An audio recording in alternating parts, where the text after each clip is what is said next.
Hey, well, good afternoon. Welcome back from the break. Thank you all for being here. It's an exciting time, but I want to first and foremost, certainly Frank, thank you so very much, and to all and the MML, all putting this together. It means so very much for all of us to be together and have the conversation about what we're all doing. But first and foremost, I'd like to say to each of you, thank you for what you do. Thank you for being a great public servant and giving of yourself. This is a heart-driven job for all of us who serve. So I know many times you don't hear nearly enough of the thank yous, but you're out there every day. And I know people stop you, they ask for questions, they ask for solutions. They want to talk to you about how you can all drive together and make it better. So again, many times you have a lot going on, but you're always there rising to the challenge, representing your municipality. So thank you for what you do. You know, for me, it's been such an honor and a privilege to have served as your state treasurer for the last 8 years. It has been a true blessing for this journey for myself and my family.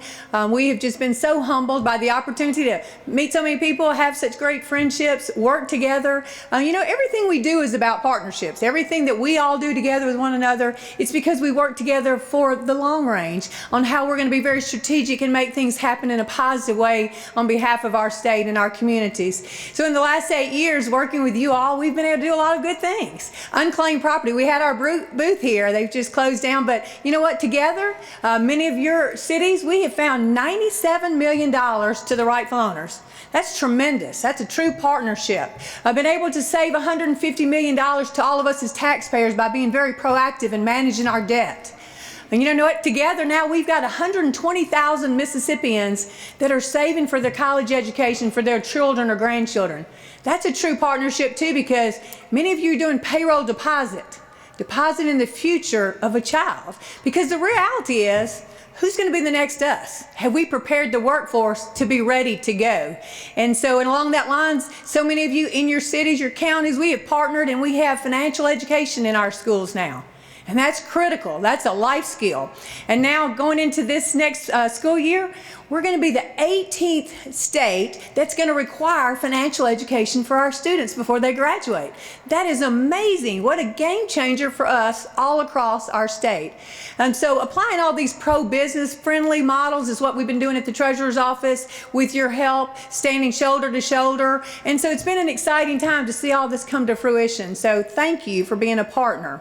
And as I've gotten ready, and I appreciate the trust that you've given me to serve as your treasurer for 2 times, I really want to talk to you a little bit about now what I think the future holds for us together. And I'll tell you, it's just been, like I said, such a blessing. But as I sat down with my children and I said, you know, next step on how we can serve best our state. And we all agreed that to serve in the Attorney General capacity is the next step in order to work with you and continue service. So I've been a practicing lawyer for 34 years. I am by far the most qualified individual to stand up, be ready on day one to serve shoulder to shoulder with you as the Attorney General.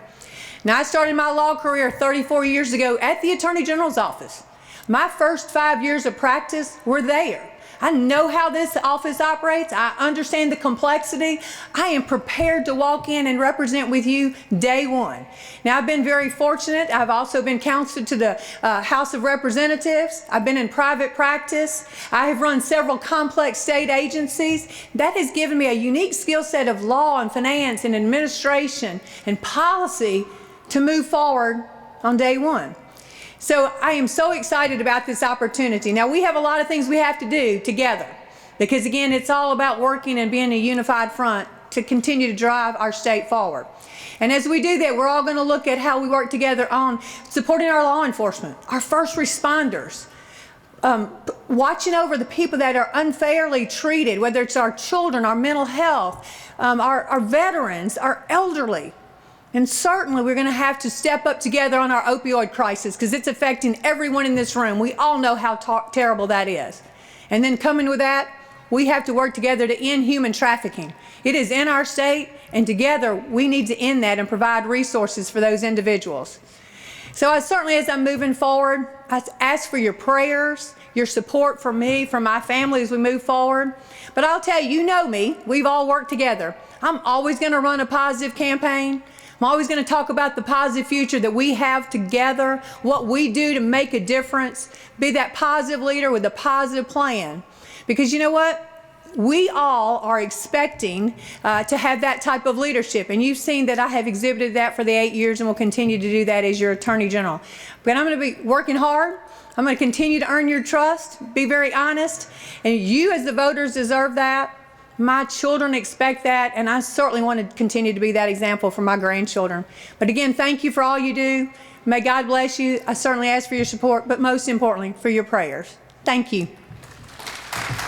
My name is Andy Taggart, and I'm running for Attorney General because I want to be your chief law enforcement official and your top lawyer.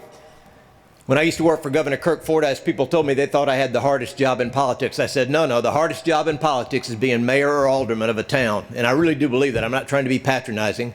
All the things that people care about every day and the things that irritate them every day are the things that they're going to be calling you about, right? Their dogs or their kids or their garbage or their drainage or their water or their sewer. And not only are they going to be calling you about it, they can find you. They know what you drive. So thank you very much for your service. You really are doing the work where the rubber meets the road in the way that government is supposed to work, which is closest to the people. 3 quick things. The Attorney General is the chief law enforcement official of the state. Some of you know my and my wife's personal story. I'm sorry to tell you that those of you who don't know, we lost our youngest son at age 21 to suicide after a year of illicit drug use. And some have tried to trivialize my candidacy by saying that Andy's just a grieving daddy trying to make a point. Well, they don't know me very well. I'll tell you, I've certainly had my share of grief, and we still have some misty-eyed moments in the evenings, but I'm steely-eyed about the conviction that the gravest danger that we face and the thing that is tearing the fabric of our communities apart and threatening every family in this room and in your communities is the scourge of drugs. And until we are serious at the state level about providing the support and the resources, the manpower, the equipment, and the training that you need in your local PDs, that your sheriffs need in their sheriff's offices, until we are serious about it at the state level, we are never going to be able to turn the corner on drugs. And I'm committed to doing that if you give me the privilege of serving as your top law enforcement official. But secondly, the Attorney General is the top lawyer for the state. In the last 24 months alone, I've had the privilege of arguing before the Mississippi Supreme Court, before the Mississippi Court of Appeals, and before the Federal District Court in Jackson, the 3 courts before which the Attorney General is most likely, most often to be called to argue on behalf of the taxpayers. That distinguishes me from the other candidates in this race. When Governor Kirk Fordyce needed a chief counsel and a chief of staff, he hired me for that job. When Governor Haley Barbour needed a lawyer to go argue at the Fifth Circuit Court of Appeals, he hired me for that job.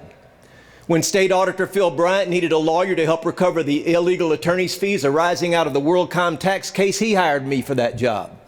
And then when Governor Phil Bryant needed a lawyer to work for free to co-chair the task force to advise him and the legislature about how do we keep the same thing from happening again on the heels of the Department of Corrections scandal when our commissioner stole $1 million that we know about, Governor Phil Bryant asked me to take that job as well.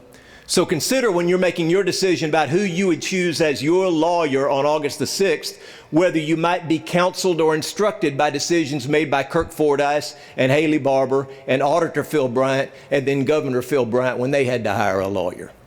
But then finally, not only chief law enforcement official and top lawyer, but your Attorney General just as surely as every other public official who asked for your trust and the trust of your constituents ought to have a vision for the future. And I'll tell you all, if you disagree with me that tomorrow can be better than yesterday, if you're satisfied with the way things are, then I'm probably not going to be your candidate. But if you do think tomorrow can be better, if you think next year can be better than last year, if you think our future can be brighter and our young people ought to have even better opportunity than our folks worked hard to provide for us, then I hope you'll give me the opportunity to serve as your Attorney General, because that's the vision that I have for the state of Mississippi, and I'm trying to take that message all over the state. Thank you very much. Please remember Andy Taggart on August the 6th. How's everybody? Good? I'm Mark Baker. I'm running to be your Attorney General. I've been practicing law for 32 years. Been in the legislature for 16, been a prosecutor and a judge. When I was thinking about whether I was going to run for a 5th term as the state representative as opposed to run for the Attorney General, my wife and I, we talked about it, we thought about it, we prayed about it. I said, honey, I think I'm going to run for Attorney General instead of run for re-election. Without missing a beat, she said, fantastic, let's do it. I said, now hold on, now I'm going to be on the road and we're going to be gone for about the next 18 months. And she said, without missing a beat, even better. So here I am, running to be your next Attorney General. So this is really home folks for me, because for the last 25 years, I have represented the city of Brandon, and for the last 15, I've represented the town of Puckett. So during my time in the legislature and during my time representing boards, I know that when sewer backs up in Miss Smith's house at 2 o'clock in the morning, she doesn't care if you're a Republican or a Democrat. She's got a problem and she needs you to help her get it fixed. I know as the city attorney, when the mayor has a need, or the alderman have a need, or the police chief have a need, and they need an opinion, they need a decision, a farmer says, I know a few things because we've seen a few things. And so that's important. But I want to tell you about my service in the legislature and how that impacts running for Attorney General, and how that impacts municipalities. I'm not going to give my standard stump speech today. I'm just going to talk to y'all just a little bit about the things that are important that I've noticed as a member of the legislature and the things that we have tried to do. I can tell you this. Day one, as your Attorney General, you're going to get an opinion that's going to correct the reverse auction fiasco that was created by the legislature. It is a mess, it is a problem, and we are going to fix it. Day one.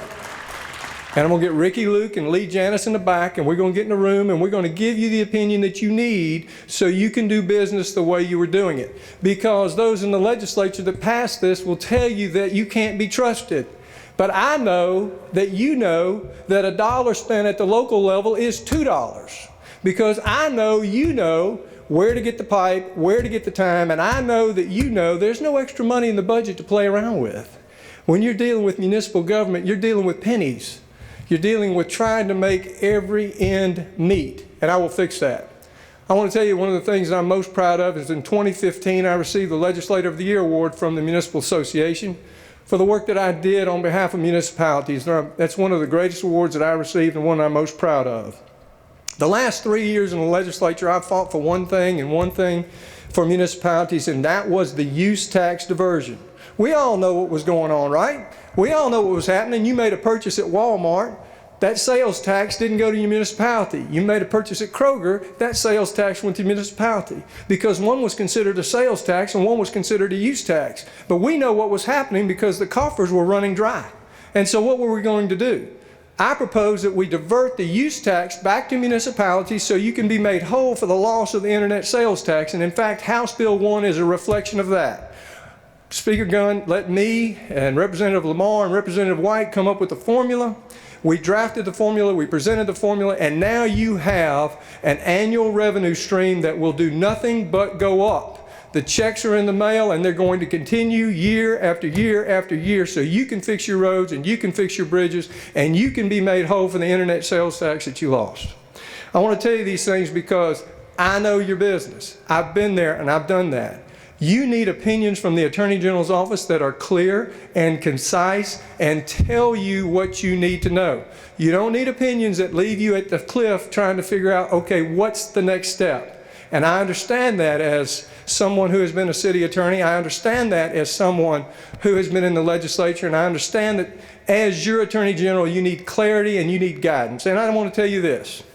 I know the difference between a mistake and something that's more than a mistake. And you need an Attorney General that knows that as well, because you don't need the phone call from the Attorney General's office every time thinking that the floor is going to fall out from under you. What you need is a call from the Attorney General's office that says, let's figure this out. Let's find a plan. Let's find a solution. I'm Mark Baker. I have the experience. I'm running to be your next Attorney General, and I can help you. Thank you very much. Good afternoon. I am Jennifer Riley Collins, and I am running to be the next Attorney General for the great state of Mississippi. I'm excited about this opportunity to run. I'm excited for this opportunity to introduce myself to you and to share with you why I am running. Robert Kennedy said, "Some men see things as they are and ask why. I dream of things that never were and ask why not."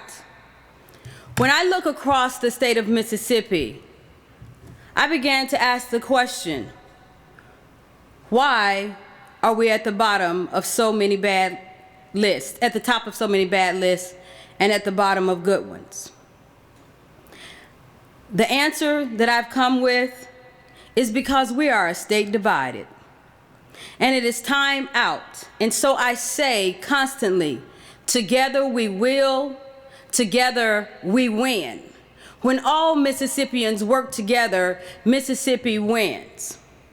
I have served this nation for 32 years as a military intelligence officer, retiring at the rank of full bird colonel in 2017. I have been a practicing lawyer in the state of Mississippi for the last 20 years. I am not a career politician. I'm a person who decided to become politically engaged. I am not a politician. I am a person with purpose. And my purpose comes from the Lord that I serve. And in his word, he says, the Lord loves justice and he hates robbery and wrongdoing. And I struggle with that, to be very honest with you, when I first decided to really delve into this. And I said, Lord, how can you love justice and hate? Because the God that I was raised to serve with by my hardworking parents did not teach us that God hated anything. But I realized that we cannot have justice and abide by hate and robbery. We cannot abide by wrongdoing. And so when I think about the little mother at the church on Sunday, I'm an usher at my church who stops me and tugs and says, Sister Collins, can I ask you a question? And typically it is about her being scammed, bamboozled, conned out of already some meager income that she already has, living on a limited budget. I realized what the Lord meant when he said that he hates robbery, because we should not be robbing the mothers of the church. I understand when the Lord says he hates wrongdoing. When we see our children who may have been out playing football or some other, and they're prescribed something that's supposed to alleviate their pain, and they become addicted to it because they have been overprescribed. That's wrongdoing. I have always protected and served, and I want to be the Attorney General that protects and serves all Mississippians. If you are looking for someone who has committed a lifetime of protecting and serving, you'll vote for me. Again, I'm not a career politician. I'm a person who wants to work with you, who will listen to you and listen to the concerns. When we talk about the Attorney General being the top law enforcement officer, I want to work with law enforcement, because we cannot have law enforcement on one side and community on the other side. That's not together. We don't win like that. None of our communities are safe when it's us versus them. So even though I want to be your top law enforcement officer, I want to be your top collaborator to bring community back together. I will tell you that I want to be Mississippi's Attorney General because I care, because it is what I have always done, protect and defend. Again, I lifted my hand to protect and serve 32 years ago. It is what I have committed my life to doing. It is what I will continue to do as Mississippi's next Attorney General. Thank you for your time this afternoon. God bless you, and God bless the great state of Mississippi. Jennifer Riley Collins, thank you.